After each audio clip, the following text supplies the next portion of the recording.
Chapter 5, The American Revolution.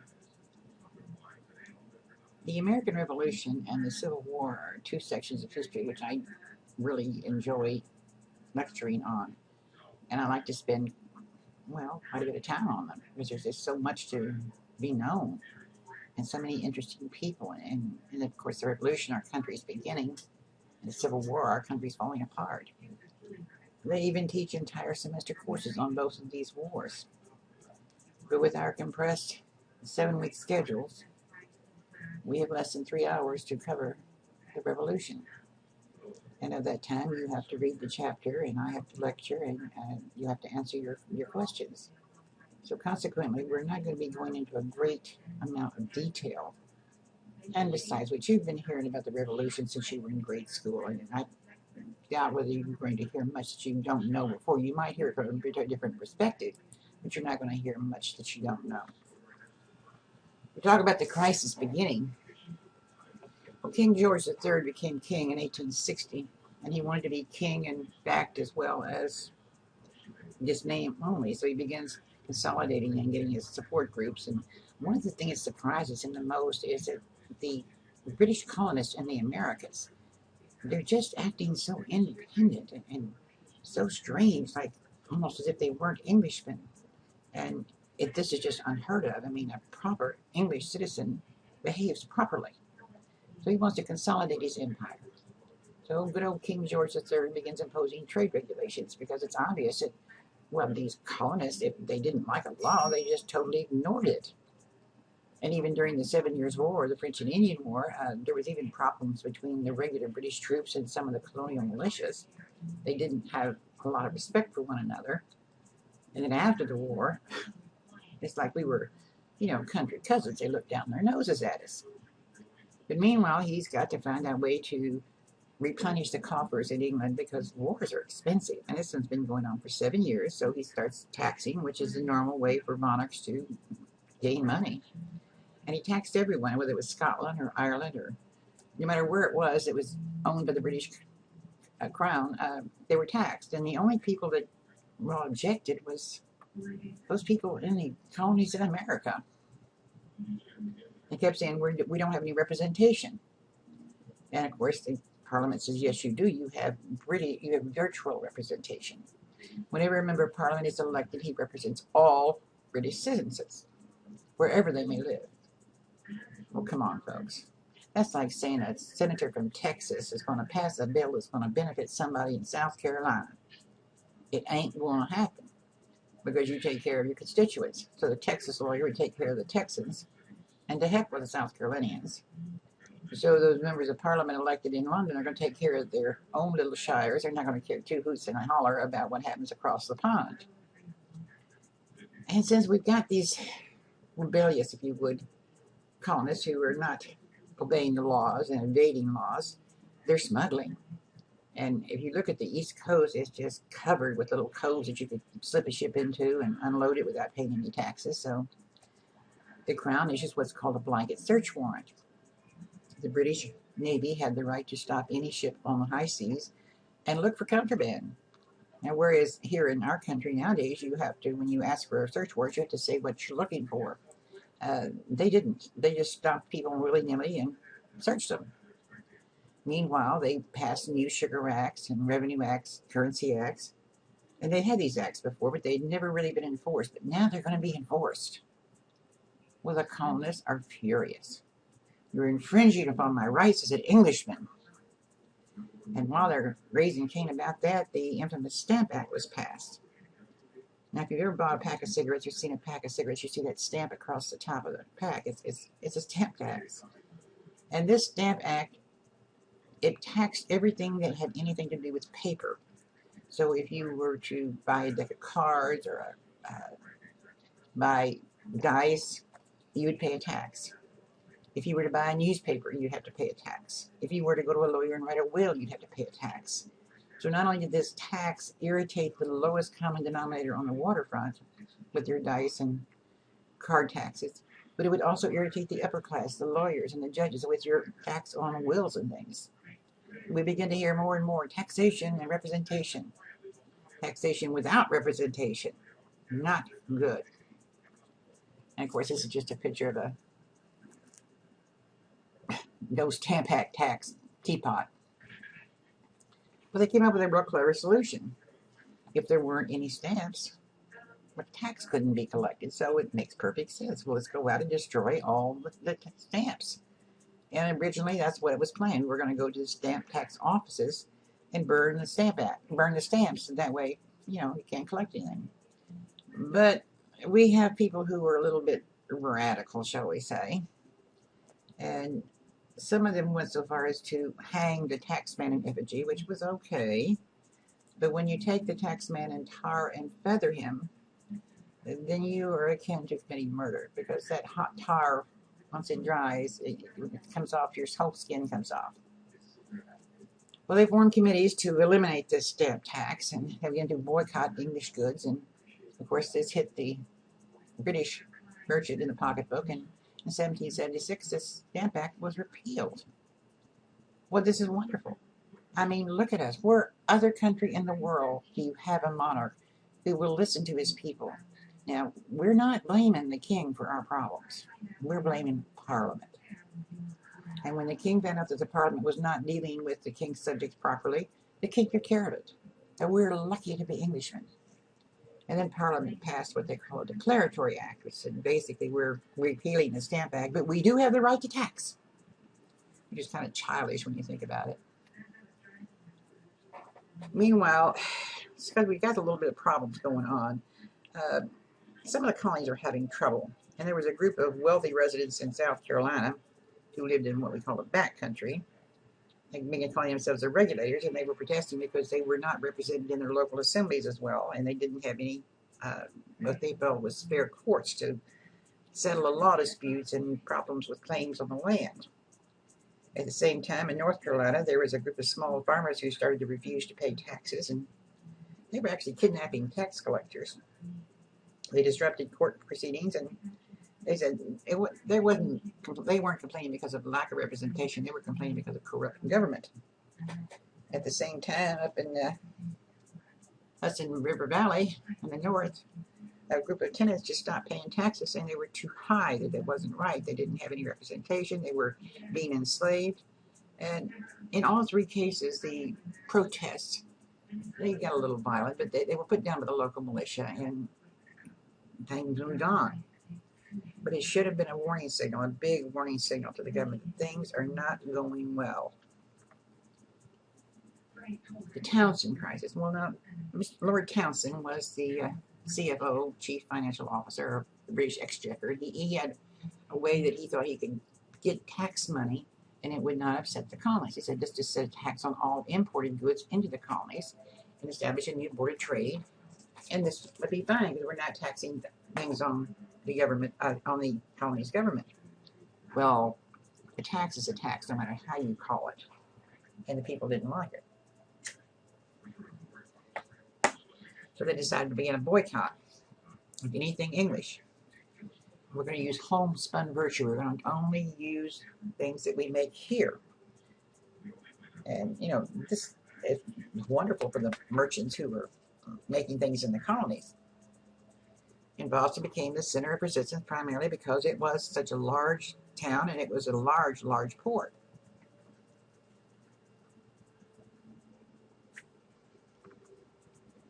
Now, this is a picture of two different versions of the Boston Massacre. Now, here again, no one can debate what happened. The incident happened. There were English colonists killed by British soldiers. That's a fact. We can't. But what we will debate is what led up to it. And there's as many versions of why the Boston Massacre happened as there are fleas on a hound dog's back. The one on the left is a painting by Paul Revere, who was a radical, who was an agitator. And you'll notice, I think I can point out here, here's Crispus Attucks, who was supposed to be the first martyr of the Revolution, an escaped slave. Yes, he was, but he was there. And this particular painting here was painted by an African American. As you can see, in it, a black man figures prominently. You have a very short little YouTube that will hopefully give you an insight as to the Revolution. And of course, you got, a whole paragraph in your text explaining it was a snowball fight that started it. Well, That may be and may not be, but the colonists were very antsy about losing jobs, and they didn't like the idea of the young soldiers applying for part-time work, supposedly taking away their jobs. So they did what's called troop baiting, because it was against the law, the British law, for a armed military man to shoot an unarmed Englishman. So they would bump into them and they would throw snowballs at them and they would call them names and all kinds of stuff to try to get the soldier to react. Now here is this, it's a little bit sophomore, but I think it explains it quite well.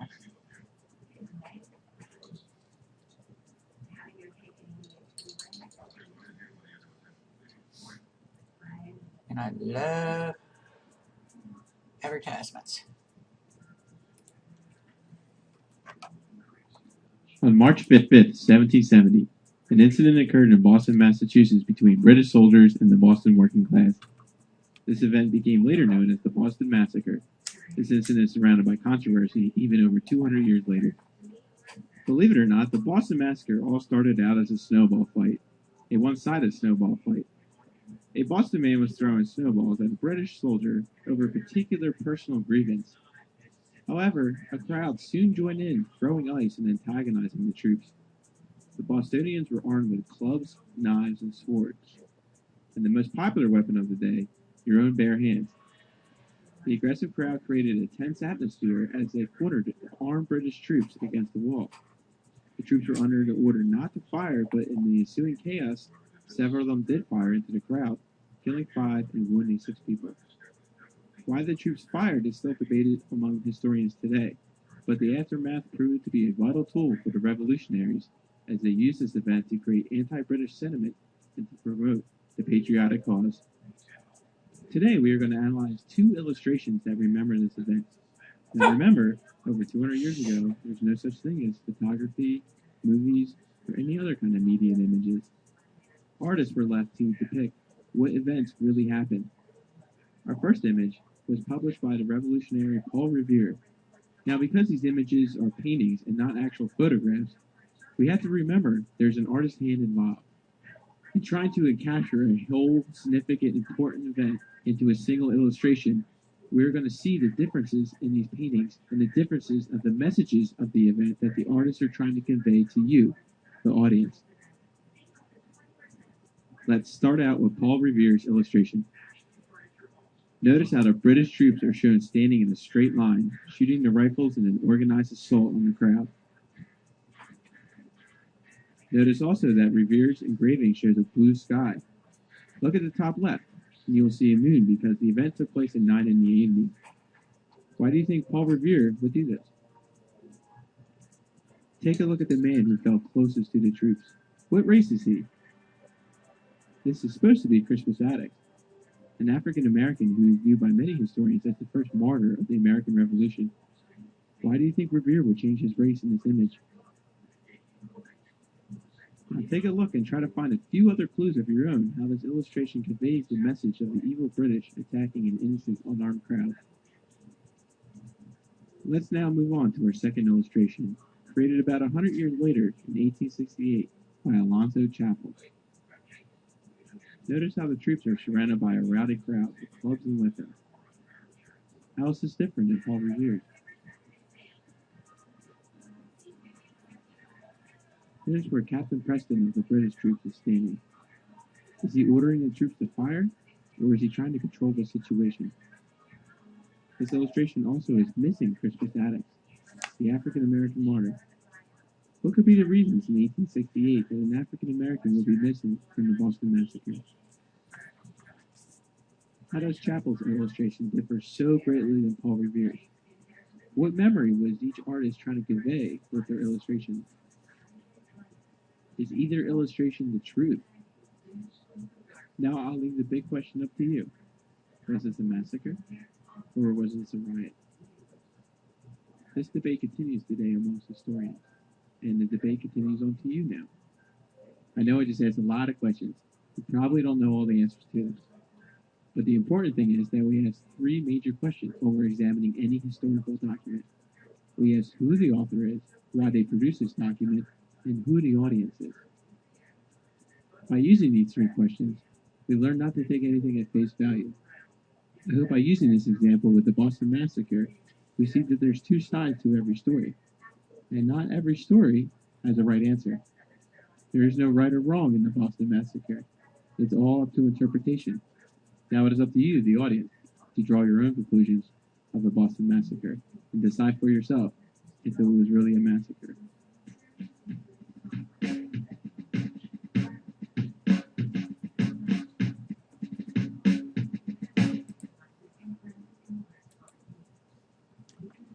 As I said, it was against the British law for the armed military to shoot an unarmed English citizen. So the men were arrested, all 9 of them, the 8 soldiers and the captain, and put on trial. They had a terrible time trying to find someone to defend them, but Mr. John Adams was a great pursuer of justice. He believed that everyone should have the right to be defended and to a trial. He found out some interesting things during his research, and this is just a brief, I think it's about 2.5 minutes of the 2 years ago when they had that big 8-hour John Adams thing on television. This is where he is defending them, or actually it's a summary to the jury.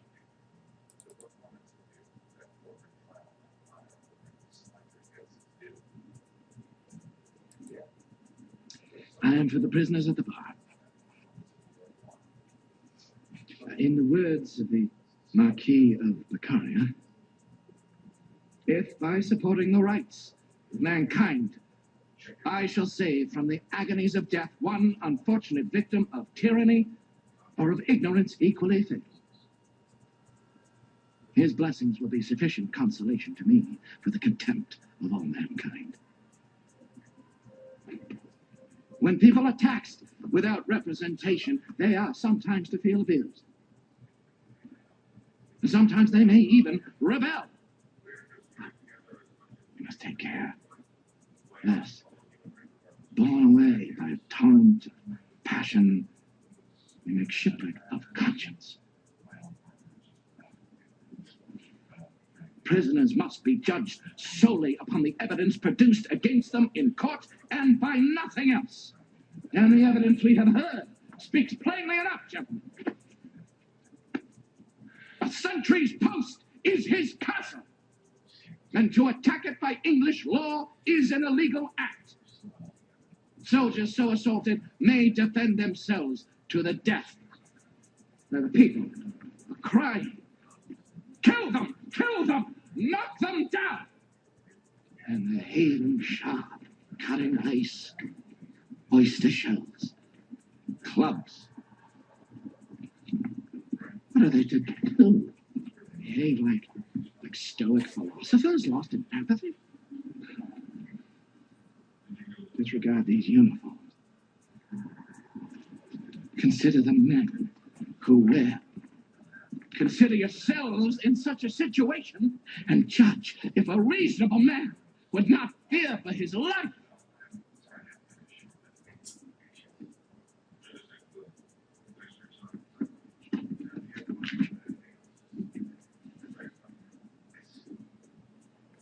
Facts are stubborn things.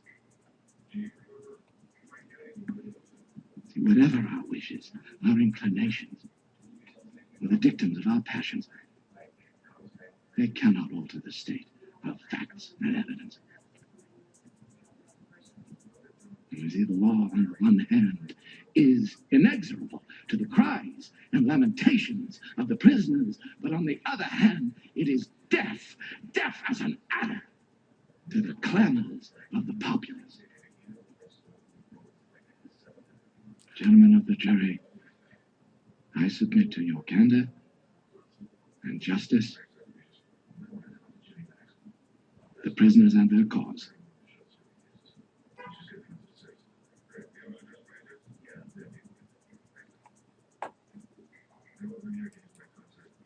Magnificent speech to the jury. And basically it's what he's saying, is regardless of how you feel, you can't let your personal feelings interfere with the law. The law must be obeyed. And by law, 7 of them were found innocent and 2 were found guilty of manslaughter. They were returned to England and they had their thumbs branded. And because of pressure from the merchants in England, They don't want any more upheaval to interfere with their trade, so some of the accounts and duties or laws, taxes were repealed. Things kind of settled down a little bit. The only thing left in place was a small tax on tea. And things seemed to be pretty good. And they talked about removing the troops from Boston. And once the troops were removed and things settled down, the boycott ended. And just less than 3 short years later, we have another crisis. It seems that the upper class members of Parliament and British society had gotten involved in something called the British East India Company, a trading monopoly recently out of India. And because of price manipulations, if you would, prices had risen and dropped and things were in a terrible thing, and it looked like the company was going to go bankrupt and take a bunch of people down with it. So the Crown, in its infinite wisdom, offered them rebates and tax exemptions, much like we offer people deals to come build a plant in our area. And what they enabled to do was the British Tea Company could sell tea, or shall we say dump low-priced tea on the American colonies very cheaply. It was so cheap you couldn't even buy it from the smugglers that cheap. And it wasn't the cost of the tea that was the cause of the problem. The cause of the problem was a tax had to be paid by the colonists for the tea to be unloaded, number one. And number two, in their minds, the British had given a monopoly to sell tea to a British company. And this was never going to work. So a group of them got together, and I must admit that Sam Adams was involved in a great deal of it. They decided that they were not going to pay the tax, and of course the tea couldn't be unloaded until the tax was paid. So this little brief YouTube will explain about the Boston Tea Party.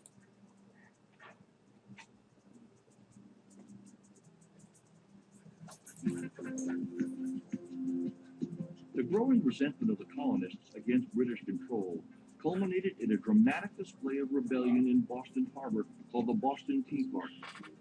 It all started in 1773, when Britain wanted to save one of its prominent companies, the East India Tea Company, from bankruptcy. It allowed that company to sell surplus tea directly to colonists, bypassing colonial merchants along the way. The colonists were furious. As they saw it, Britain was trying to give a British company a monopoly on American soil. And by bypassing the American tea merchants who traditionally collected taxes, it was cheating the Americans out of money. The colonists decided to boycott East India tea, but for some colonists, a boycott didn't go far enough. Samuel Adams, one of the leaders of the Sons of Liberty, a vigilante group intent on protecting colonial rights, saw the tax on tea as an opportunity to rally support against British rule. Adams had organized groups of colonial patriots throughout the colonies to exchange information and monitor British activities. They were called the Committees of Correspondence and would be crucial in setting up the Boston Tea Party. Sam proceeded to set up these committees of correspondence, and they started writing back and forth in the different colonies, saying we must stop this. He worked everybody up into quite a state of anger. And when the tea finally arrived, the tax tea from the East India Company, Sam was ready. In Boston, the unpopular governor, Thomas Hutchinson, an American appointed by the Crown, ordered the ships to remain in the harbor until the tea was unloaded. On December 16, 1773, Samuel Adams and the Sons of Liberty organized about 100 Bostonians, disguised themselves as Indians, and boarded the ships. They chopped open the tea, threw it all into the harbor, destroying quite a lot of money. Onlookers cheered as Boston Harbor became an enormous tea party. Governor Hutchinson fled the city, never to return. Not a single ounce of the several thousand chests of tea shipped by the East India Company ever reached colonial stores.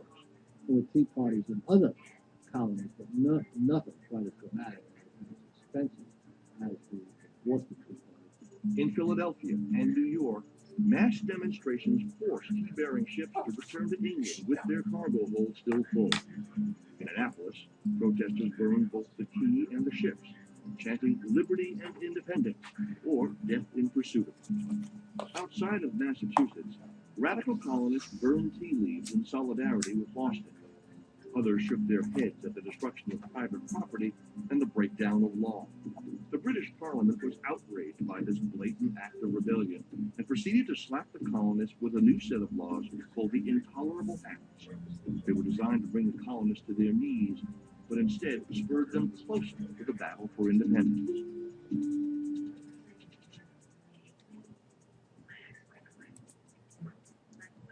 Now, these Intolerable Acts, well, of course, the first thing they did was close the Boston port, which eliminated a whole bunch of money from coming in. They changed the colony's charter where they could no longer have town meetings, and they ordered that these civilians were to lodge soldiers in their private homes, which was strictly against British law.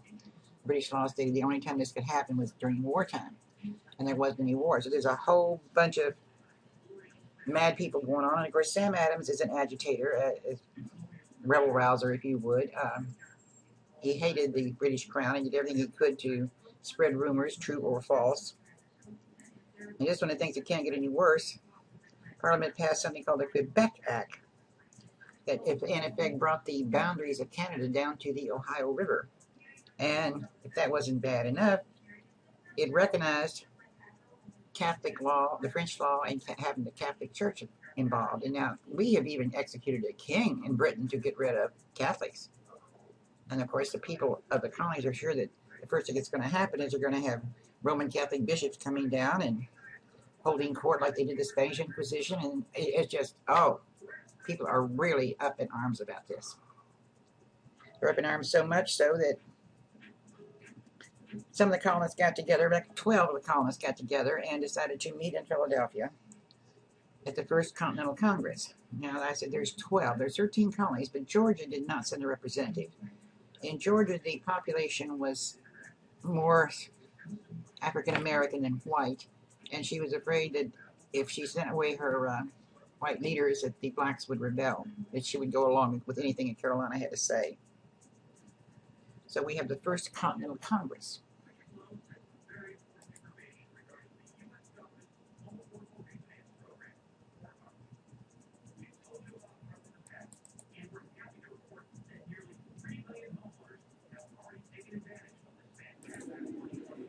Oh, I do love commercials.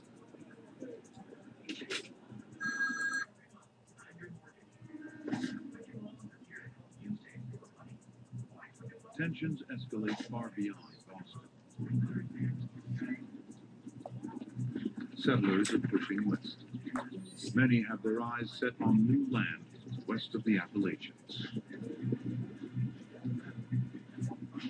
But to protect Native American lands, England has banned settlements along a boundary called the Proclamation. Hundreds are evicted from their homes on the frontier. September 5th, 1774.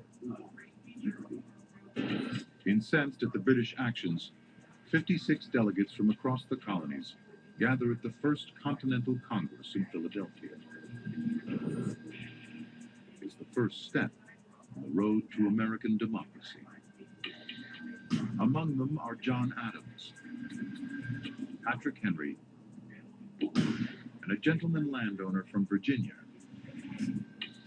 George Washington. At a time when our lordly masters in Great Britain will be satisfied with nothing less than the deprivation of American freedom, it seems highly necessary that something should be done to maintain liberty. Across New England, people prepare to defend themselves. Smuggled arms are collected and stashed in secret hideaways. But while many expect conflict, most delegates in Philadelphia want peace with Britain. A military action would make a wound that would never be healed.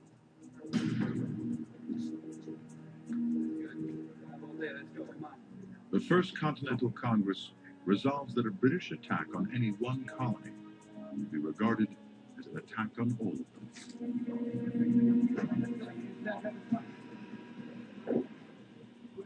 What emerges at Philadelphia is solidarity. The distinctions between Virginians, Pennsylvanians, New Englanders, and New Yorkers are no more. And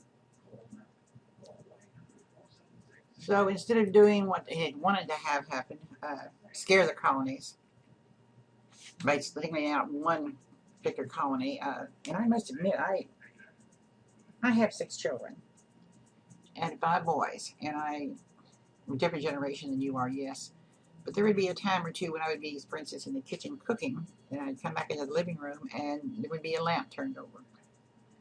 And of course, nobody turned the lamp over. Well, I sometimes would just grab one of the kids and whop them across the bottom, and I might get lucky. I might grab the kid that actually turned the lamp over, but chances are, if he wasn't the right one, he's going to squeal immediately. So I disrupted their solidarity. And it's exactly the opposite of what happened with Britain. She thought that she was going to punish one colony and scare the rest, and it didn't work. It made them work even closer together. Well, they decided to adjourn at the end of October in '74 and agreed to meet the following May. They set up something called the Continental Association, which was going to oversee a committee of safety. They were going to stop buying British goods. They weren't going to import anything. They were going to make sure that there would be this committees of correspondence. Committees of correspondence is simply writing letters from one colony to the other, because it was the only way that they had of communicating with each other. Some of them got a little radical.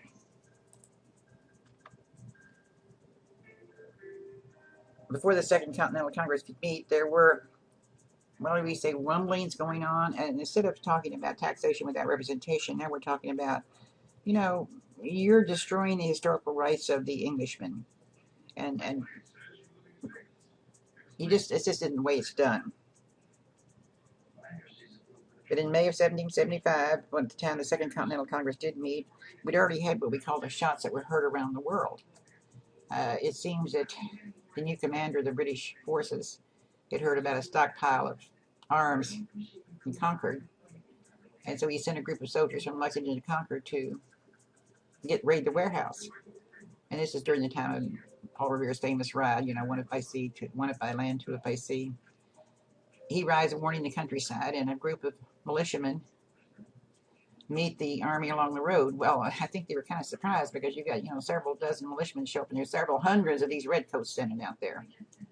And I think after the initial shock of each seeing each other, it was decided that let's just back off.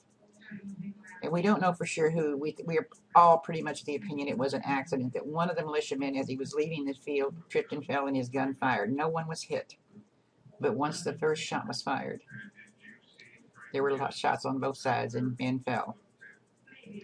By the time the military got to Concord, the warehouse was empty. And on the way back, the word had spread so much that the British military had fired upon the militia that there were pot shots taken from homes and behind bushes and everything else, and there was quite a few of them killed. So blood had been fallen.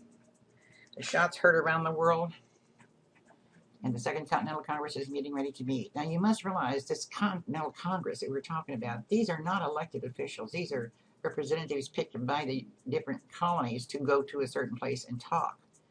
And so we're going to have a government for about 15 years. It is not an elected government.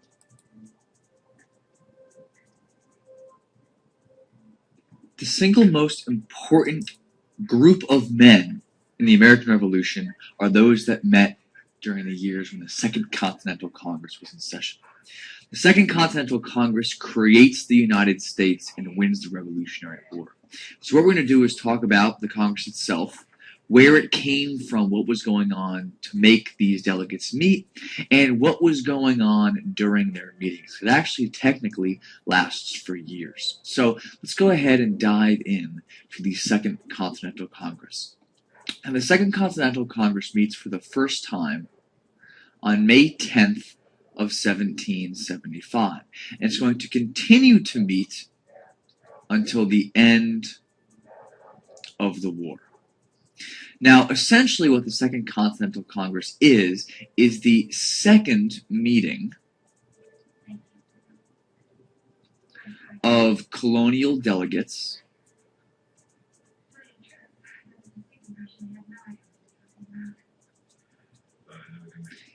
in Philadelphia.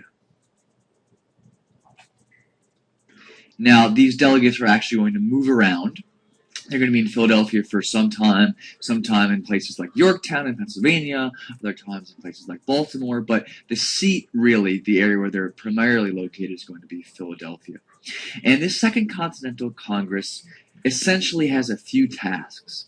It's going to manage the Revolutionary War, meaning it's going to run the war as best as it can. It ends up writing the Declaration of Independence, and it's going to not just manage war, but essentially run the new country of the United States of America. So really, the Second Continental Congress is the defining moment. Once these men meet, and we'll talk about them in a moment, once all the representatives of the Second Continental Congress meet, all these famous figures, these founding fathers, you see Thomas Jefferson, George Washington, Ben Franklin, John Adams, all these men, once they meet together, basically the fate is sealed. There's going to be a Revolutionary War. There's going to be fighting. So let's talk about what happens to make these men meet and what's going on in the context of the times. So number one, this is the Second Continental Congress. So clearly there was a first. So the First Continental Congress had already met in September and into October of 1774.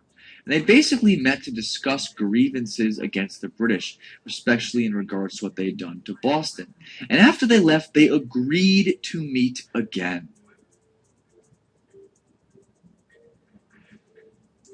And they agreed to meet on May 10th of 1775.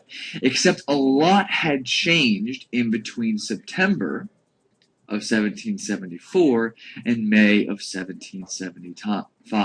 Because in the meantime, fighting had broken out. And we had the shots heard round the world at Lexington and Concord. And according to many, and really when we study the Revolutionary War, Lexington and Concord are really the first battles. So in many ways, the war had already begun. And it's in the midst of the war already beginning that the Second Continental Congress is going to meet. So essentially here, if we look at a map of the colonial North America, Boston had been the hotbed of revolutionary activity. Lexington and Concord took place just west of Boston. And now this American delegation was going to meet in Philadelphia. And they had a variety of responsibilities, and a lot was going to go on. So essentially, the Second Continental Congress is going to meet to discuss how to proceed. There had been years and years of tension. Now fighting had broken out. It was up to these men to decide what to do. If they had all agreed to lay down their arms and say they're sorry, that's probably what would have happened. But of course, we know that isn't the case, and war is going to continue. So, let's talk a little bit about what's going to happen at the Congress. There are three things, essentially, that the Congress is going to have to do. One, they're going to need to run a war. There's fighting going on. A war needs to be fought. Two, they're going to need to design a new government. One of the major reasons why there was fighting and tension in the Revolutionary War itself is because the American colonists, the founding fathers especially, did not like King George III of England, did not support a monarchy. They wanted some form of democracy. So they had to create it. They had to design this new government essentially out of scratch. And then once they designed that new government, they had to run the country. I cannot imagine anything more difficult than these three tasks all at the same time for one group of men. Running a war, designing a new government, and then running a country. Now, there's a few notable men that we see here at the Second Continental Congress. We mentioned a few of them. But I think the most famous are probably George Washington, Ben Franklin, and Thomas Jefferson. And there are dozens more that come in and out during the Congress itself. But just to kind of name a few of these men, really, we call them the Founding Fathers.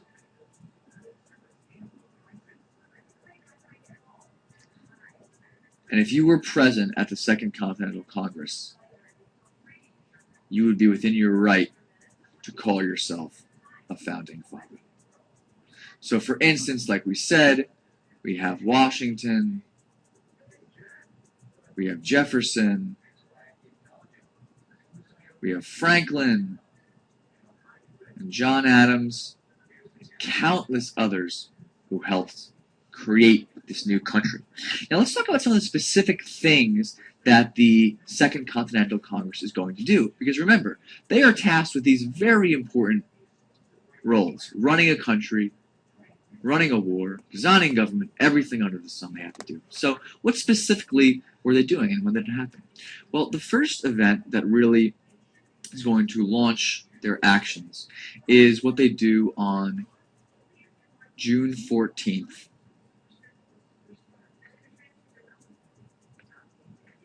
Of 1775. Now we mentioned the first task that they had was running a war. Well, in order to run a war, you need an army. So on June 14th, they're going to create what's termed the Continental Army, and they're going to appoint General George Washington to lead it. So it should be no surprise that one of the first major actions of the Second Continental Congress is to create an army to fight. Without that army, without General George Washington leading it, what is this revolution? What's going to happen? Right? Nothing. People need to fight in order for the revolution to actually take place and have a chance of winning. On July 6th of 1775, about a month later, the Second Continental Congress is going to issue its Declaration of Causes, which essentially is the early form of the Declaration of Independence. It's kind of a list of all the grievances that these men are going to send to King George III, saying, here's why we're fighting. It's not yet the firm Declaration of Independence, but it's kind of on the road to that. Now that's going to lead us perfectly into what happens, of course, on July 4th of 1776, when the Declaration of Independence is going to be adopted.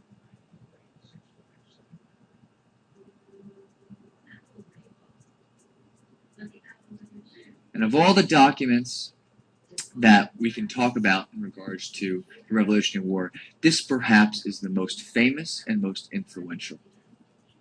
It is a proclamation to the world, not just to the United States and to Great Britain, but to the world, that these colonies, in a unanimous declaration, have broken away from Great Britain and created their own country. Not British colonies, but the new country with a democracy of the United States of America. Now, in order to have this democracy, they needed to literally create it pretty much from scratch. There have been ideas floating around the Enlightenment and things like that, but no country had really existed that embodied these principles of democracy. So, on November 15th of 1777, they issue the Articles of Confederation. Now, the Articles of Confederation essentially create a democracy, and this is not the Constitution like we know it today. It's a very different government than what the United States has today, but it's the first attempt at a democracy, and it's the first attempt to show these principles of the Declaration of Independence are going to go into an actual document, and they do. So when we look at here the Second Continental Congress and we look at their big accomplishments, creating an army that wins a war, writing down the list of grievances, writing the Declaration of Independence, explaining why the war was being fought, and then making a new government. They've literally done all the things they had been tasked to do. They successfully, of course, win the war. They successfully designed this new government. And given that the United States is still around today, they have successfully run a new country. So the Second Continental Congress, this meeting of the minds of all these founding fathers, is really a success. And the United States owes its history to these men to this day.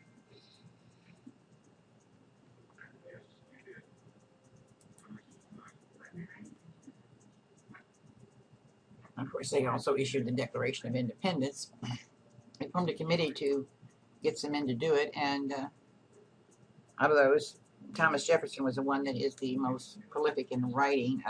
John Adams was great, but he had a personality that was kind of like, well, people just didn't really like him. Now, this little YouTube is a little bit longer than what we've been seeing, but I think you'll like it. It's a crash course type thing.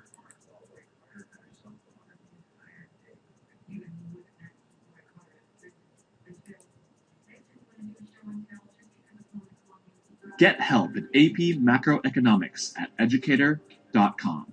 Learn every...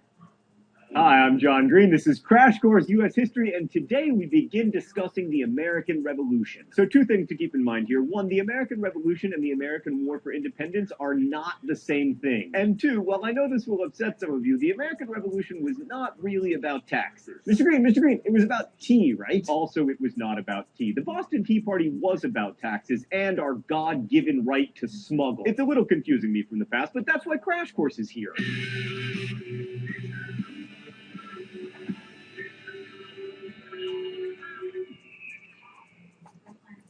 So as you'll recall, the 7 Years' War ended with the Treaty of Paris in 1763, which made the colonists cranky because it limited their ability to take land from the Indians, and it also left them holding the bag for a lot of war debt. Wars, as you may have noticed, are expensive, and the British government had to borrow 150 million pounds, and the interest payments on that money ate up half of the national budget. So in order to pay for the war, the British decided to raise taxes. And since the primary beneficiaries of the war had been the American colonists, the British government felt it was only fair if some of the burden fell to them. Now, taxes on colonial trade were nothing new. The British government had placed taxes on a bunch of items in order to reduce competition with Britain, including wool and hats and molasses. Why did they place a tax on molasses? It doesn't seem like that would be a huge market. Oh, molasses. But those taxes were about trying to regulate trade in a mercantilist way more than trying to pay back war debt, and also they were easy to avoid via smuggling, which we did because this is America. But mostly the colonists were angry because they didn't have any say about the new taxes that Britain was imposing. I mean, after all, by 1760, some colonies had been setting their own taxes through their own legislatures for 100 years. So the taxes themselves weren't really the problem. It was their lack of parliamentary representation. The first purportedly oppressive tax, the Sugar Act of 1764, extended the Molasses Act by changing the tax on imports from the Caribbean from 6 cents per gallon all the way up to 3 cents per gallon. So they actually cut the tax, but they decided to start enforcing it by stamping out smuggling. And to that end, the act also gave British courts the right to try colonial smugglers, taking that power away from colonial courts, which had been notoriously lenient when it came to smuggling on account of how they enjoyed smuggled rum as much as the next guy. But those initial acts weren't nearly as annoying as the Stamp Act, passed in 1765. The Stamp Act declared that all printed material had to carry a stamp. Unsurprisingly, that stamp was not free. This was purely to gain revenue for Britain, and it mostly affected people who used a lot of paper, you know, like newspaper printers and lawyers, just the kind of people you want to anger about taxes. So in October, protesters organized the Stamp Act Congress, which after a meeting decided to boycott British goods. And this was the first major coordinated action by all the colonies together, and it might be the first time that we can speak of the colonies acting in a united way, almost like, say, a government. Committees of correspondence, which had been created to encourage opposition to earlier acts, now grew to coordinate the boycott efforts, and they helped people become more aware of their liberties, and they also spurred street actions that occasionally became violent. These direct actions were organized by groups calling themselves the Sons of Liberty, and guess what? Coordinated action worked. The British Parliament repealed the Stamp Act, but they did pass the Declaratory Act, which was all like, listen, you're not the boss of us. We can tax you. We don't want to tax you right now, as it happens, but we could if we wanted to, but we won't, but we could. So So the repeal of the Stamp Act was seen by many in the colonies as a huge victory, but most of the people organizing the protests were elites, you know, the kind of people who use paper. But once you start talking about the idea of representation,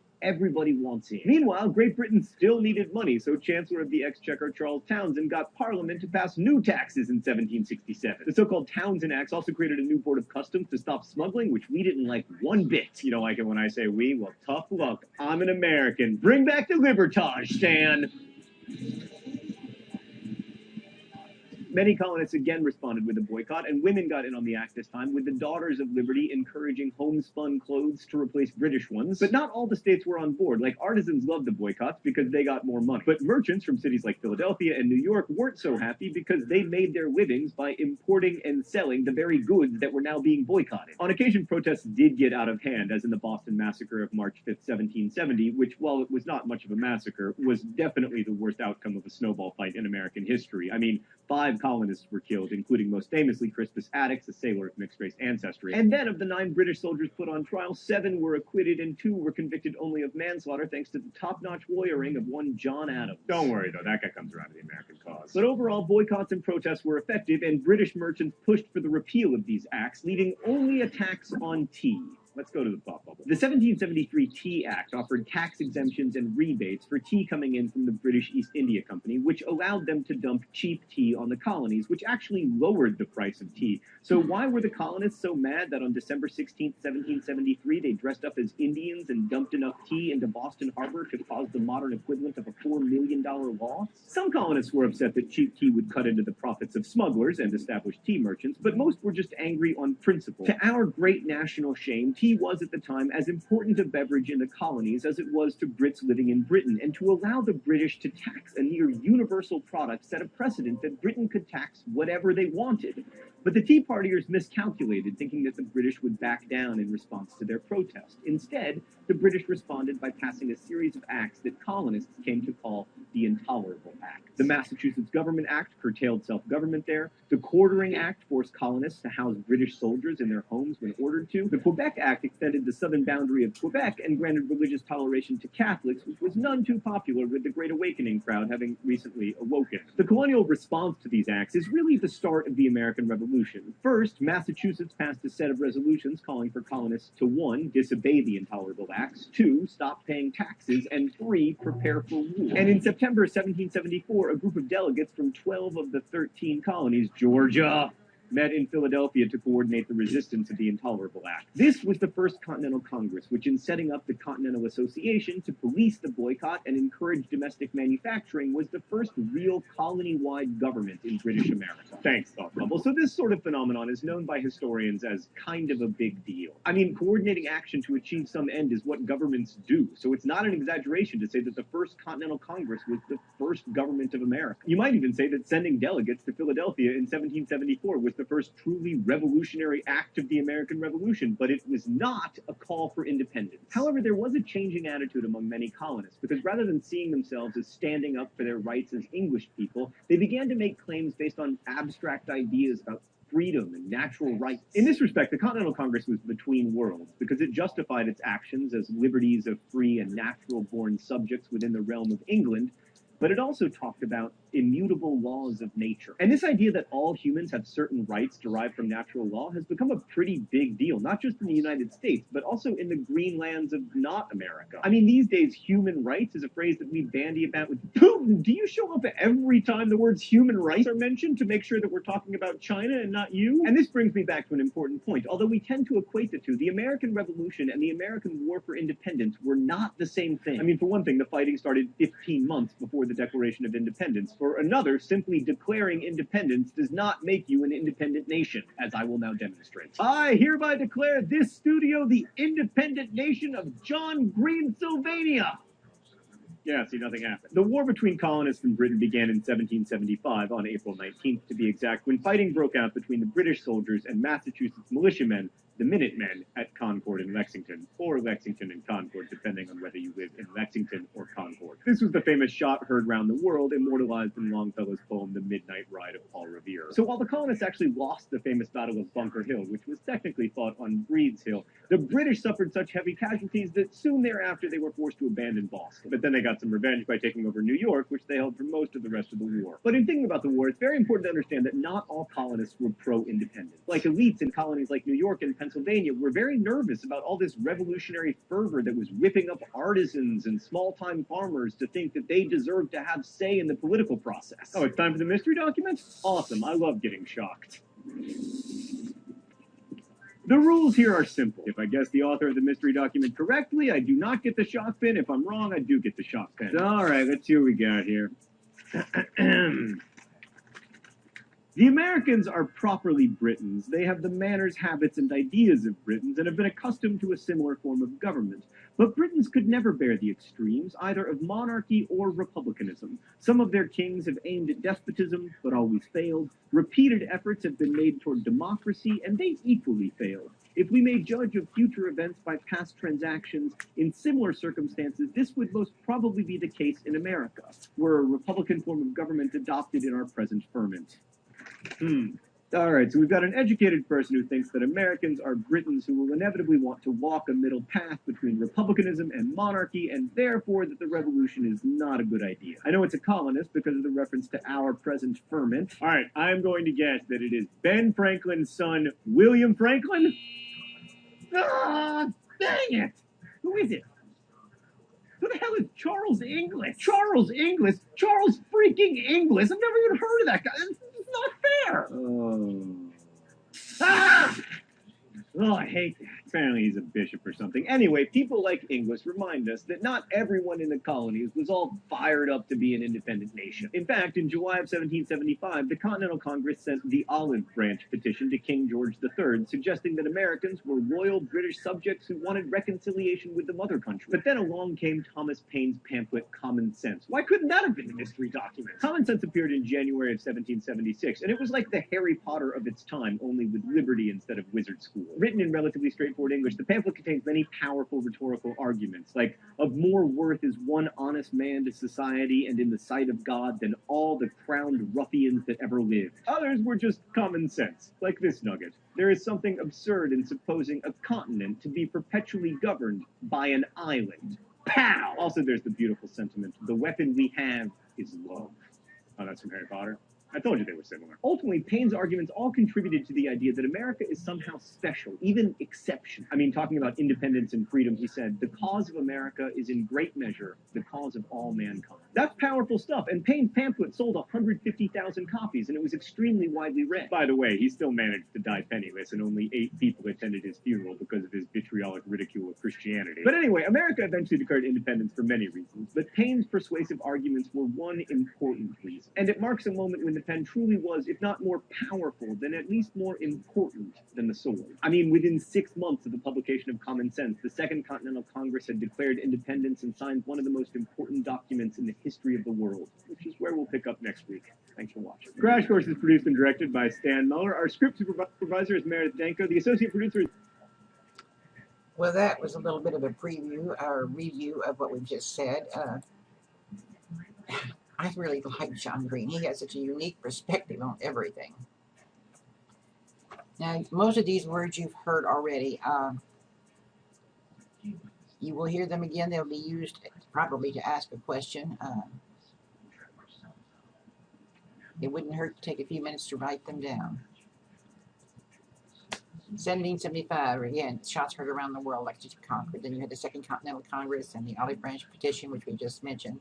The Prohibitory Acts is a retaliation to this Olive Branch Petition. The king closes all colonial ports, and it's the same time Thomas Paine is writing. It's also during this time that Thomas Jefferson writes the Declaration of Independence. Now, these are some words. Tory, Loyalists, and Patriots. Loyalists were the group of colonists who remained loyal to the king. Sometimes they were called Tory because that was the party in England that supported the king. The Whigs were the ones who were against the king. Patriots were the American colonists who wanted to rebel. Now, when George Washington was appointed commander-in-chief of the army. He had 3 tasks. Political and ideological was the first one. They had to find someone to support them, and we weren't naive enough to think that we, the lonely little 13 colonies, could take on the greatest nation in the world and win. We needed help from another country, and we chose France because France and England are traditional enemies. Diplomatic. That's where you have to have the French come in. And ideologically, you have to convince people to start thinking of not being Englishmen, but of being Americans.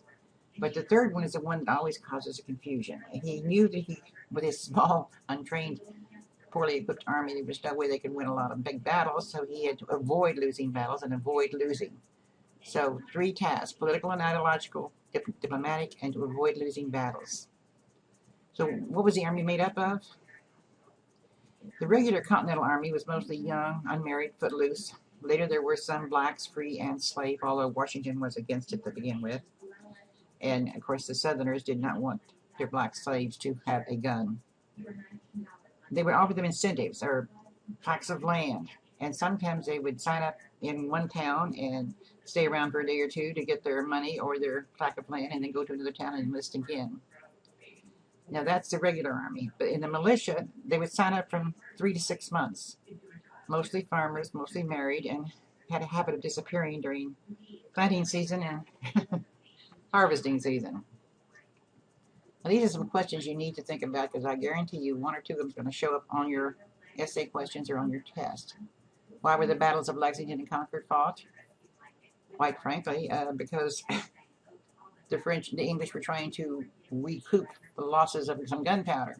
What was the importance of the Battle of Saratoga? We'll get into that very shortly. The Southern strategy, you need to know what that is. And how was the Continental Army gotten together? I just explained that to you. You had the regular army and you had the militia. What types of people? And how did the general public feel about the army? Pretty much it has in a lot of places today. It's an inborn hatred for the military because the military have guns. As I said, originally it was the military who kept the peace. And know the percentages of those for and against the war, which we'll get into. So these questions are going to be covered in the next very few minutes because we're going to actually get into some particulars of the war. What led to the Second Continental Congress? Well, they'd already set it up to have it before they met the first time, and the fighting had already started. But these 4 incidents are very important things that happened. That proclamation line of 1763, making everybody move back east of the mountains, the Stamp Act and other tax acts, the Boston Massacre, Concord and Lexington, those shots heard around the world. These things happened and are leading up to our Declaration of Independence. Well, when the Second Continental Congress met, they met in Philadelphia in a place called Carpenter's Hall. And these were non-elected people. They were they were educated, they were moneyed, propertied, slave owners, all white. And they didn't want the common folk because although they were trying to do something for the country, they didn't want the common folk, the mob, the unpropertied individual to be involved. So they closed the windows and it was hot. There was a lot of arguing. Thomas Jefferson got the job of writing the Declaration, and of course once he presented it there was 86 alterations and there were 500 words eliminated. Any mention of slavery was pulled out because it had to be unanimously approved, and South Carolina said no, we're not going to get into the slavery issue basically. On July the 4th of 1776, it was approved. It wasn't actually signed until August the 2nd.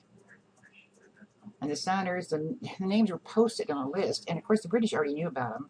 And the people who signed the Declaration of Independence were considered traitors by the English government. And of course you know the reason why John Hancock's name is there so big and bold. He was one of the most notorious, successful smugglers in our country, very well respected by the colonials. And he wanted the government to know where he was. This is actual Carpenter's Hall. As you can see, it's very small. And then look at this, the way they're dressed. I mean, in July and August, it's hot in Philadelphia. And meeting in a room with a closed door, and a lot of them even wore wigs at the time. You got the long pants and the long coats, and the odor must have been pretty horrific. Now, this is not in your text. This is not in your text at all. Now, the definition of the word dandy. is a person who gives exaggerated attention to his personal appearance. And the delegates that were sent to Philadelphia from South Carolina were perceived as dandies. They were all chosen because of their wealth and privilege, and the state was busy setting up their new constitution and state government, and they couldn't spare anyone of importance, so they sent sons of wealth. The first man is Thomas Lynch Jr. And his father was the original delegate, and he was 26 years old. He was a lawyer. It's the only father and son team that was there, and he was very wealthy. He had good looks. He had a beautiful wife. He had a very productive plantation. He had hundreds of slaves. But he became ill, and it was prescribed a sea trip for his health in the Caribbean, and the ship was lost during the war, and at the age of 30, he died. But Thomas Lynch Jr. was a dandy. Arthur Milton, also known as Andrew Marvell. He was 34. He was the oldest of them all and the one that had the most money. And his family owned 50,000 acres, over 800 slaves. This was a huge plantation. And he was a very strong patriot. And his father was the president of the first Continental Congress, as a matter of fact. He supported tyranny and feathering, especially of the tax collectors. He helped arrange for Charleston's defenses, and he was captured during the war, and he held captive for over a year. After the war, he served in the legislature of South Carolina, and he died at the ripe old age of 45, barely after the war had ended. Edward Rutledge, although this picture doesn't, it was painted well after he was 26.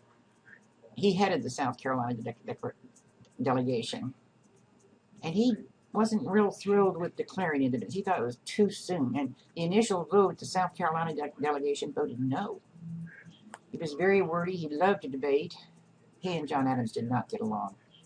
He also was captured during the war, and his mother was arrested during the war, and after the war, when he regained his health from his imprisonment, he served as legislature and governor. He lived to be the ripe old age of 51. He died in 1800. Thomas Hayward Jr. He was a lawyer. He studied law in London, and he returned home to get married and run his massive plantation. These were all rich men, all owned big plantation. He did not like the English because they looked down on the colonists. He also was the most likable, and he helped work on the South Carolina Constitution.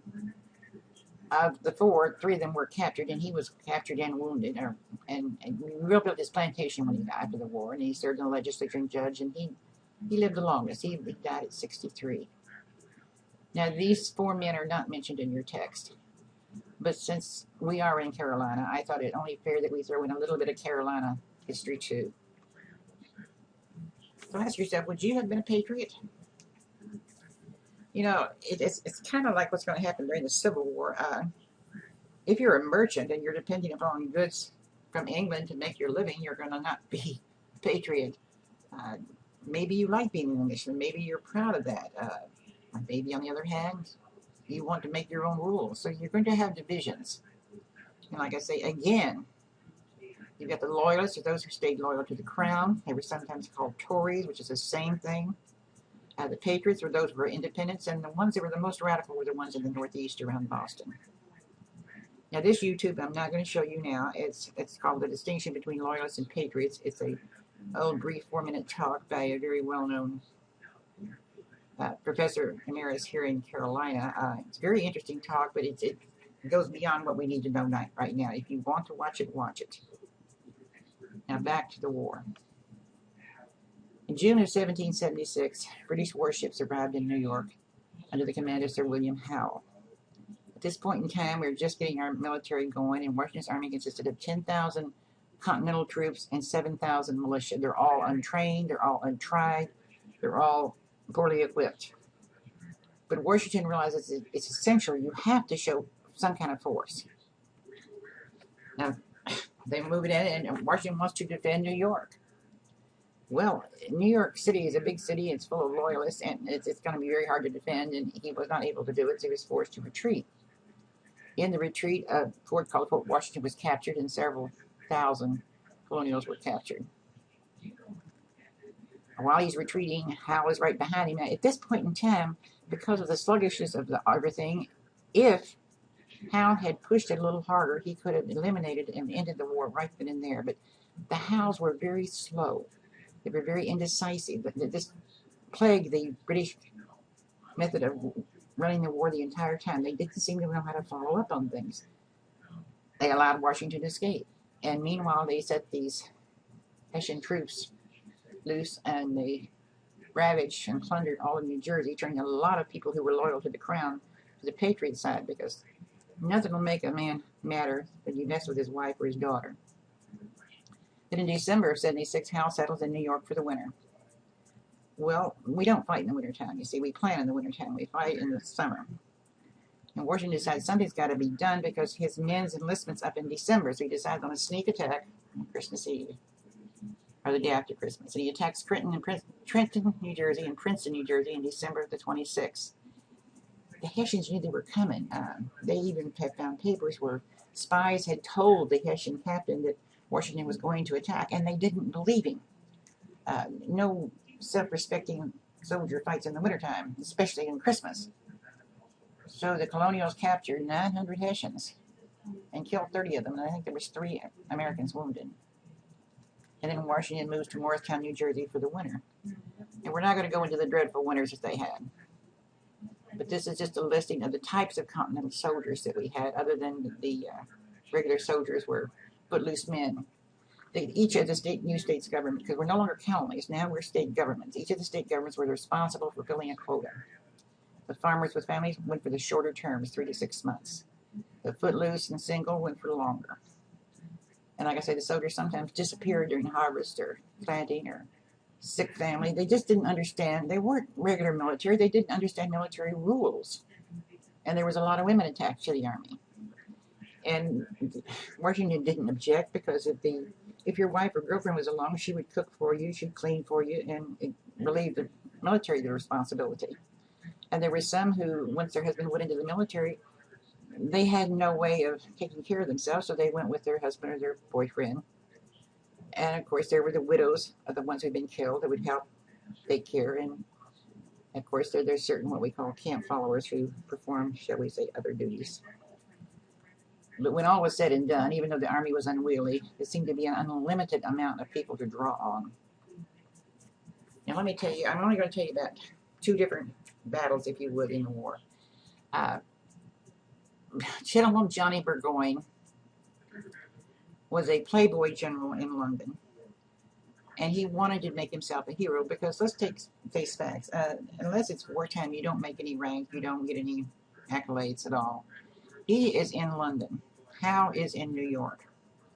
And he manages to get to the man who is in charge of the British strategy in England. He comes up with his plan to make himself a hero. He says, if we take military, the redcoats, down from Canada and cut them through New York and have General Howe come out of New York and meet us, we can cut off the rebels, cut off the head of the snake, and cut off New England from the rest of the colonies, and thereby the war is going to be ended. And on paper it looked good. But unfortunately, we give all the credit to Gentleman Johnny. And General Howe would be playing a secondary role. Well, General Howe's not going to have this. He hears the plan, and he says, screw you, basically.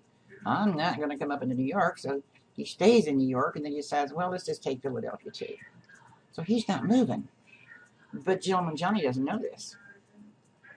Now, this is just basically a map. He's going to come down through Canada. And this is what he wanted to do. He wanted Howe to come out of New York to come up and meet him about midway and cut off the entire area of New England. If they did that, because this is where most of the population is, this is where all the problems are, it might have ended the war. But it also would give General Burgoyne all the credit. So the trip down through New York is slow and dangerous. And of course, they don't realize that the New York militia is cutting down trees and setting up barricades and rerouting streams and things. And it takes them 21 days to go 20 miles. Well, the Hessians don't know the lay of the land, and when they run out of food, General Burgoyne sends them out looking for food, and they couldn't find any food, and they never came back. Well, he didn't know. And Burgoyne left Montreal in June. In October, they finally reached an area called Saratoga, New York. We can put here's where Saratoga is. It's up here in northern New York.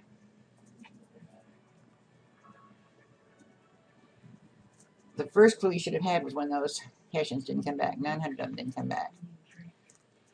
Meanwhile, the Continental Army joins the New York militia, and they have a big old fight at a place called Saratoga. And I repeat that, Saratoga. Saratoga is very, very important. more than 6,000 of the redcoats were forced to surrender. And as a result of this, well, France had been dilly-dallying. She had told Benjamin Franklin, who was over there trying to talk her into helping, prove that you're in it for the long haul and win a battle on your own. And once you do this, we will officially come out and help you. But meanwhile, we'll help you quietly. And France and Spain and the Netherlands were all sending help secretly. But the Battle of Saratoga sealed the deal. France then declared war on England. And why, you ask, would a country with a monarch help a bunch of rebels? Because she hated England so badly she would do anything to poke a stick in the eye of England. Well, now that France has declared war on England, Spain's not far behind, and England can't just focus on the colonies. So she's very unhappy with the lack of progress that the generals Howe have made in the United States, or the new United States, and she places him with a man called Sir Henry Clinton. Now, Sir Clinton, General Clinton, is a ladies' man. He is so busy playing hanky-panky with his aide's wife that he sometimes forgets to read dispatches. But he decides that there's just too many things going on in the Northeast, and what we need to do is go south. He'd heard about all these loyalists down there in the southern colony, so he sends he keeps his headquarters in New York, but he sends a majority of the military and the Navy down to the south. Well, in June of 1778, Savannah falls, because Savannah, as I mentioned last time, Savannah and New Orleans are two towns that don't like to fight. They surrender. But Charleston did fight, and it took a siege of about a year. And it was late in 79 when Charleston's attacked, and it took to May of 80 before they were finally starved out, almost 2 years. General Benjamin Lincoln surrenders Charleston. It was a devastating blow for the Continentals. So now you've got the war in the South, and this is what's called a Southern Campaign. The idea was to take the troops, go south, pacify the South, and then come back up north. And the redcoats spread throughout South Carolina. And a lot of the South Carolinians renounced their allegiance to the United States because you stand there with a gun in my face, I probably do the same thing. And General Clinton gives orders to form loyalist regiments, and they did. They formed some of the fiercest fighting in the South was done by the colonists who were formerly British colonists who decided to stay loyal, and they became loyalists. And there was even an Ethiopia Brigade of African Americans formed. But the one thing that the British were never able to do was to secure control. Meanwhile, we've got women forming societies to raise money and knit socks and make shirts and things for the military because money's short. Then the British government offers slaves freedom if they fight for the English. And now this is going to cause some big problems. Washington gave Southern Command to a person called General Robert Greene of Rhode Island, who was a Quaker. And when General Greene got down to the South, and what he saw, he was appalled, to say the least. Everybody was operating on a scorched earth campaign type mentality. You can't eat it or take it with you, destroy it. So he began making nice with the local governments, and he talked to some of the local Indian tribes. He says, this fight doesn't concern you, it's a family affair. But he took the man in December of 1780. This man, even though he's a Quaker, is a brilliant tactician. Meanwhile, the war started taking a turn. It's called a battle at Kings Mountain in October. Now, the mountain men in North Carolina, they were really divide the country into fifths. 1/5 of the colonists decided to stay loyal to the government of England. So 1/5 were Tories or loyalists. 2/5 wanted to fight the revolution. But you had 2/5 who really didn't want to pox on both your houses. They didn't want to be involved in anything. And most of you, it was in the backwoods of North Carolina and backwoods of the other states. They just wanted to be left alone. But the British Army made the mistake of trying to attack some mountain men in North Carolina. They were on top of a mountain. I mean, it was like shooting fish in a barrel. Those colonists were having a gay old time. Those guys down there with these bright red coats, and it was disastrous. The redcoats were defeated. In January 1781, General Greene brings General David Morgan in to help him take Tarleton.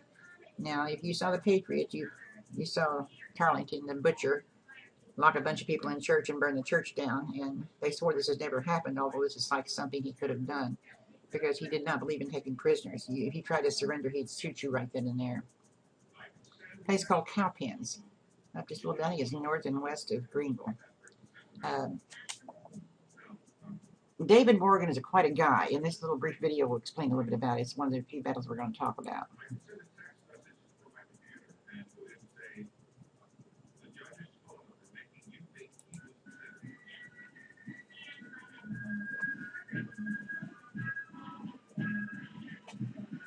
I was wrong, it's north and east. By 1779, the American Revolution had become a stalemate. The British were unable to destroy Washington's army, isolate New England, or convince the rebels to give up the struggle.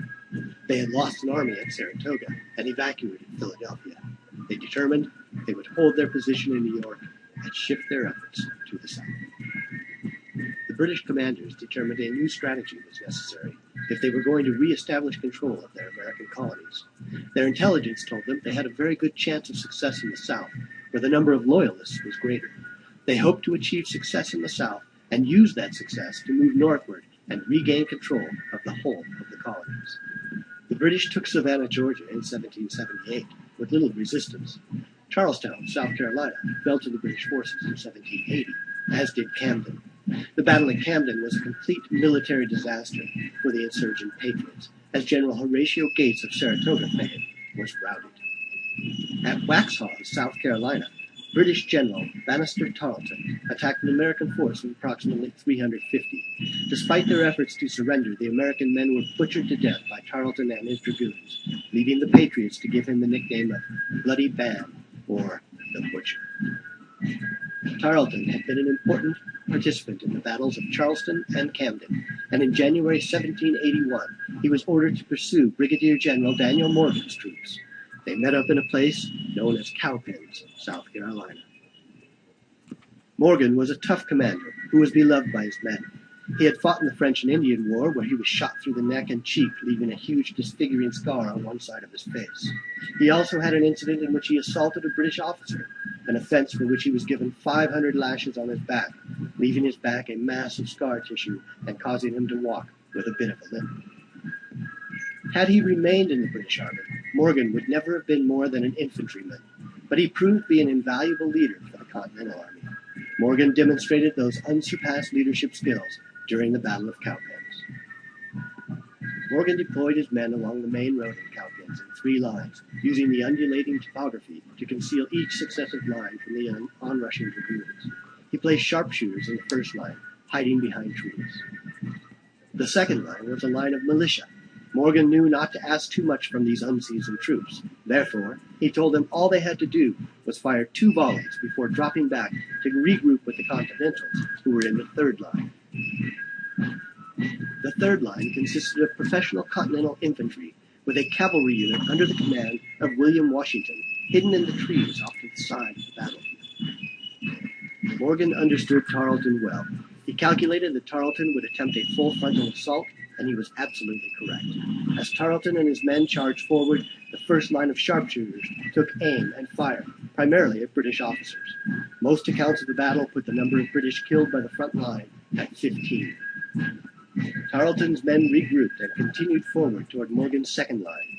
The second line did as they were asked, firing 2 volleys into the charging British lines, then falling back to the third line of Continentals. As the second line retreated, Tarleton's dragoons charged, believing Morgan's army was in full retreat. Tarleton's men could not see the third line assembled in a small swale, waiting for the oncoming British troops. As Tarleton's men charged with excitement, chasing the retreating second line, they became disorganized and less disciplined. As they approached the third line, they were overwhelmed by Washington's cavalry, and the British dragoons were driven from the battlefield. The British infantry began to advance at a trot. Tarleton's 71st Highlanders joined the fray, charging onto the battlefield with bagpipes playing. In all of the confusion, an order to the Patriot forces to face right to protect their flank was misunderstood, leading the men to retreat instead. The third line appeared momentarily to be leaving the battlefield. Morgan spurred his horse and circled back to order the retreating men to turn about face and fire in unison. The British, who had broken ranks anticipating a rout of the Patriot enemy, were completely surprised and suffered heavy losses when the Patriots turned about. This was followed by a Patriot bayonet charge and a regrouping of the Patriot cavalry and infantry that caught the British troops in the middle. Redcoats began to surrender en masse, and Tarleton took those who remained and fled the battlefield. There were cries of "Remember Waxhaws" by some of Morgan's men, but Morgan offered the British full quarter and would not allow any vengeful actions on the part of his troops. The Battle of Cowpens was a significant and important victory for the Patriot cause. It is considered the battle that turned the tide of the war and established the path toward Cornwallis's surrender at Yorktown. There are many lessons we can take from the Battle of Cowpens. First, there's Daniel Morgan, a man who was a commoner in England and who, therefore, would have never become an officer in the British Army. In the newly emerging America, Morgan was judged on his merit, not his social status. He demonstrated the ability to lead on a battlefield. Therefore, he was afforded that opportunity. The militia in the second line may be seen in a similar light. They were common men, largely untrained in the art of warfare, who demonstrated great courage and confidence in the face of the enemy. They believed in themselves and their leadership, and they established a goal that was meaningful and attainable. They achieved their goal through teamwork and trust. The third line in the battle made a mistake when they started to retreat, but Morgan rallied them to turn about and fire, thus changing the outcome of the battle. By staying focused and working together, they were able to overcome their mistake and turn it into success. In many ways, the Battle of Cowpens is a microcosm of American values. I'm sure through greater analysis you will find many more lessons that exemplify the great country we all enjoy today. One thing seems certain. The Battle of Cowpens was a major turning point in the war that eventually ended in the creation of the United States of America, the country that continues to offer opportunity to those who choose to reach for it.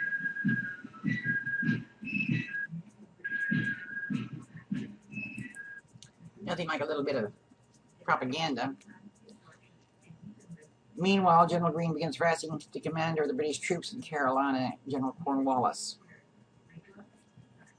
And Cornwallis had been given orders by General Clinton not to leave South Carolina until it was totally secure. And Greene was just playing havoc with Cornwallis and causing all kinds of problems. And finally, Cornwallis, while he was chasing him, destroyed all his supplies and not able to capture General Greene, he decided to go into Virginia to wait the English ships for supplies, disobeying orders from his commanding officer. But in fairness, General Clinton didn't know that Cornwallis was having problems because he was too busy playing hanky-panky with his aide's wife to even check his dispatches. Finally, the French do show up, and Washington decides it's time for a showdown, which is a brief understatement if you've ever heard one, but we all know what happens at the Battle of Yorktown. Yorktown is surrounded, and he is forced to surrender. So on October the 19th, 1781, 4 years and 2 days after the Battle of Saratoga, which brought the French into the war, Cornwallis surrendered. He didn't even have the decency to go out and surrender himself. He sent his next in command. But now England decides it's had enough, and King George says, okay, end it. So there's a temporary peace signed on November 1782, and the formal treaty was signed September the 3rd, 1783. And the French were furious because they had given us orders, do not sign a treaty without us participating. Well, Franklin and Adams and Washington were smart enough to realize the French don't really do anything without a reason, and we know that the French had wanted to poke a stick, so to speak, at the English, but they also had really wanted to get back into this continent. So we signed it without them being there. At the end of the war, this is pretty much what the country looked like. As you can see, here's Russia up in here, and you got this disputed territory by Spain, Russia, England, and us. We're all claiming the Oregon-Washington area. This is, of course, English Canada, and we've got everything from the Mississippi to the Atlantic Ocean. We no longer have Spain in this area down here. It's disputed by Spain and the United States. But look at all the Spain's all that Spain is claiming. We're still a Duke's mixture, all the way how you look at it. This won't take but very few seconds.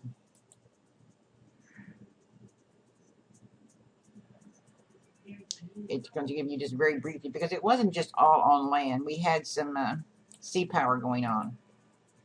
Not a lot, but some.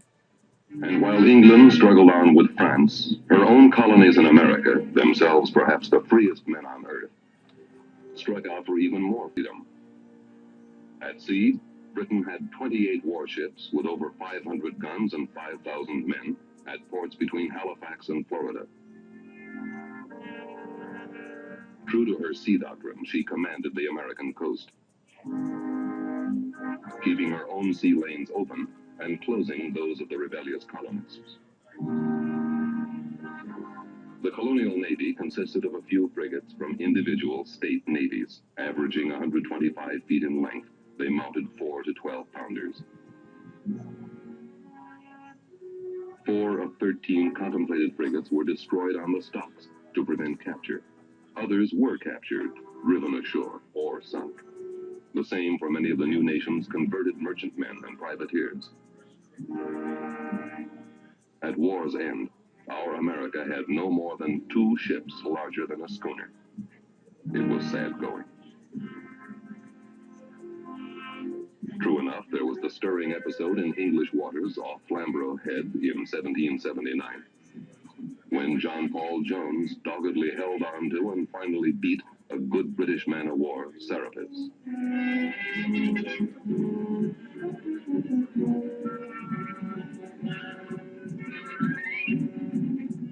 American privateers, too, captured their share of British shipping, such as the brig Suki, shown entering Newburyport, and the Drake, one of Jones's prizes. For all that and other courageous actions that would have found the American naval tradition, it was French sea power, anxious to even old scores, that turned the tide of war, the year 1781. British General Lord Cornwallis, out to conquer Virginia, mustered 7,000 men just off Chesapeake Bay at a place called Yorktown. A despairing Washington found fresh hope from the new American Republic's first friends, the French, who sent their fleet from the West Indies. It was to be one of the few times in history when France, not England, ruled the waves.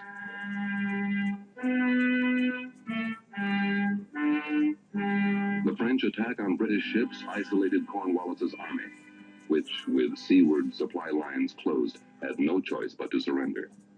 Thus, even during its birth, the new nation learned never to forget the prime mandate of survival: be strong upon the sea, if you would be strong upon the earth. A new nation, forging an uncertain unity among its several parts, taming an unmeasured wilderness. It's back to the sea. Across the sea, the old world, a continuing source of people and trade, and danger too.